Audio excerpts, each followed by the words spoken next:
A ver, ¿qué pasa cuando los mismos movimientos que luchan por la liberación terminan dejando a alguien afuera? Justo esa es la pregunta clave que da origen al afrofeminismo. Pensemos en esto como una perspectiva política que nace, bueno, justo en el cruce de dos caminos, la lucha antirracista y la lucha feminista. Y para entender de verdad de dónde viene todo esto, tenemos que empezar con una frase que lo dejó todo muy claro. Uf, es una frase fuertísima, ¿no? Y viene de una figura súper importante del movimiento por los derechos civiles en Estados Unidos. Lo que hace es que pone sobre la mesa, sin ningún filtro, el sexismo que vivían las mujeres negras. Y lo más increíble es que lo vivían dentro de los mismos grupos que, se suponía, luchaban contra la opresión. Entonces, esa declaración tan brutal es la foto perfecta de un lado de un dilema histórico. Las mujeres negras se vieron de repente como atrapadas entre dos fuegos, en lo que hoy conocemos como una doble atadura. A ver, ¿cuál era ese dilema exactamente?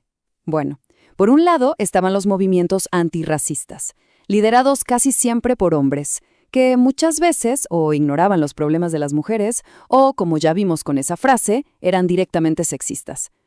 Pero del otro lado estaban los movimientos feministas más conocidos, y ahí el problema era otro. Liderados por mujeres blancas, muchas de clase media, simplemente no veían o no querían ver cómo la raza cambiaba por completo la experiencia de ser mujer. Así que las luchas de las mujeres negras quedaban invisibles. Básicamente era como pelear una guerra en dos frentes sin tener un lugar, un refugio político propio. Y entonces, frente a este callejón sin salida, ¿qué hacer? ¿Elegir un bando? No, la solución fue mucho más radical, crear un camino propio. Y así es como nace el feminismo negro o afrofeminismo. Ojo, no para dividir, sino por una necesidad absoluta de tener un espacio, un marco político que sí entendiera su realidad, toda su realidad. Para ponerle una definición, una muy buena es la del Brixton Black Women's Group, un colectivo que fue clave en el Reino Unido. Ellas dijeron, mira, esto es una lucha contra una opresión sistemática, una opresión que te ataca desde lo ideológico, lo económico y lo político. Y aquí viene la palabra mágica, la más importante de todas, interconectadas. No es que el sexismo va por un lado, el racismo por otro y la clase por allá. No, todo opera junto, todo está enredado. Y claro, para entender cómo funciona esa red de opresiones, se necesita una herramienta. Esa herramienta es la interseccionalidad.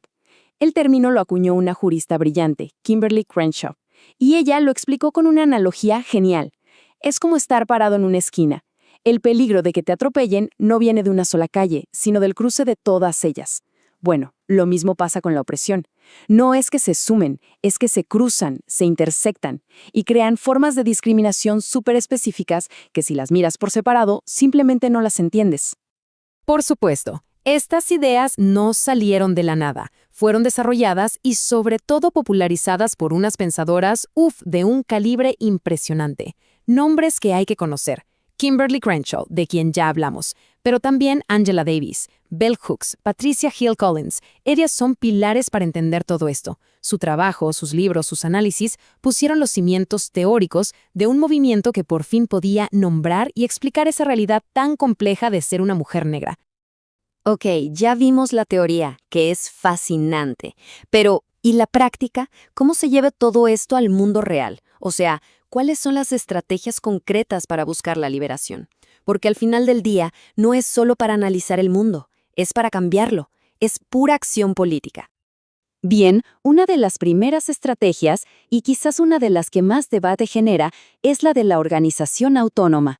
Y esto siempre levanta la misma pregunta, ¿no? ¿Por qué la necesidad de tener espacios propios, espacios separados? Aquí está la clave para entenderlo bien. La no mixtura, como se le llama, no es para excluir a nadie porque sí, es una herramienta política, es una estrategia. Pensemos en ello como un espacio seguro, un lugar para tomar aire, para fortalecerse, un lugar donde se puede construir un análisis, una teoría, un plan de acción, sin tener que estar todo el tiempo justificando tus propias vivencias ante quienes no las entienden. Es como construir una base de operaciones sólida para, desde ahí, salir a confrontar el sistema. Y que no se piense que esto es solo un debate académico, ¿eh? Para nada. Pasó en la vida real. En 2017, por ejemplo, hubo un festival afrofeminista en París, el Festival Niansapo, y se armó un escándalo político tremendo. ¿Por qué? Porque planearon hacer algunos talleres en espacios no mixtos. Políticos, medios, todo el mundo se les fue encima, acusándolos de dividir, de segregar. Las críticas fueron brutales. Este caso nos muestra perfectamente lo disruptiva que puede ser esta estrategia, pero también por qué es tan necesaria. Vamos con otra estrategia clave, la pelea frontal contra los estereotipos. Porque el afrofeminismo tiene muy claro que la opresión no es solo económica o política, también es cultural. Se mete en nuestras cabezas a través de imágenes, de historias, de chistes, narrativas que al final lo que hacen es deshumanizar y encasillar a las personas negras. Y miren qué específicos y qué peligrosos son estos estereotipos. Por ejemplo, a los hombres negros, por siglos, se les ha pintado como agresores sexuales, como una amenaza. ¿Y cuál es la consecuencia? Que se justifique el miedo hacia ellos y, peor aún, la violencia. Con las mujeres negras, el estereotipo es otro, el de la mujer exótica, salvaje, hipersexual. Y esto las convierte en un fetiche, en un objeto. De hecho, esto alimenta fantasías retorcidas como el race play, ese juego de roles de amo y esclava, que es básicamente revivir la violencia de la esclavitud. Entonces, la lógica es bastante clara, ¿no? Si la historia oficial, la que nos cuentan en todos lados, te borra del mapa o te convierte en una caricatura, ¿qué haces? Pues creas tu propia historia, tu propio conocimiento.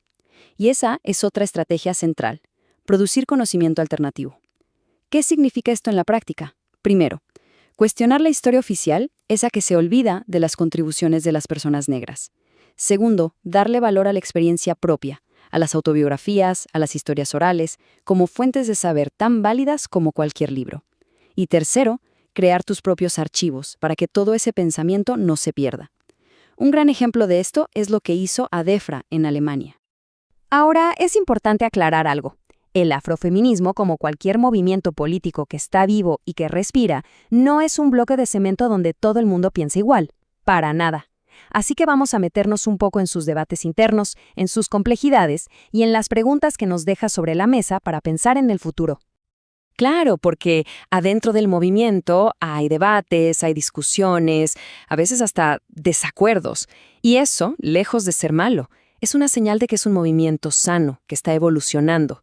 Pero es verdad que estas discusiones sobre cuál es el mejor camino a seguir a veces sacan a la luz tensiones bastante complejas. Les doy un ejemplo que me parece fascinante para ver estas tensiones. Hubo colectivos en el Reino Unido, como ODAD, que a propósito evitaban hablar en público de ciertos temas, como la sexualidad o el trabajo sexual. ¿Por qué? Bueno, porque temían que los hombres negros de su propio movimiento antirracista usaran esos temas como un arma en su contra, para decirles ven, no son serias, o para quitarles legitimidad. Imagínense el equilibrio tan delicado que tenían que hacer todo el tiempo. Entonces, la gran pregunta es, ¿cómo se construye la solidaridad si somos diferentes? ¿Cómo se hacen alianzas? Aquí, la poeta y activista Audre Lorde nos da una pista, bueno, más que una pista, una guía increíble. Ella decía que la solidaridad de verdad, la que funciona, no es la que finge que todos somos iguales. Al contrario, es la que se basa en ser honestos y decir, mira, en esto coincidimos, pero en esto otro no. Y es sobre ese terreno común, sobre lo que sí se comparte, que se construyen las alianzas fuertes, sin necesidad de borrar quién es cada quien. Y todo esto nos deja con una última pregunta, una pregunta para que nos quedemos pensando. Porque el afrofeminismo no es solo una crítica a lo que salió mal en el pasado. Es un desafío que nos obliga a todos a preguntarnos ¿qué significa realmente la solidaridad? Si ya vimos que los viejos modelos, esos que pedían que una parte de la gente dejara de ser quien es para poder encajar, si ya vimos que eso no funciona, la pregunta de verdad es ¿cómo construimos alianzas que no solo funcionen, que no solo sean efectivas, sino que sean de verdad inclusivas para todas y todos?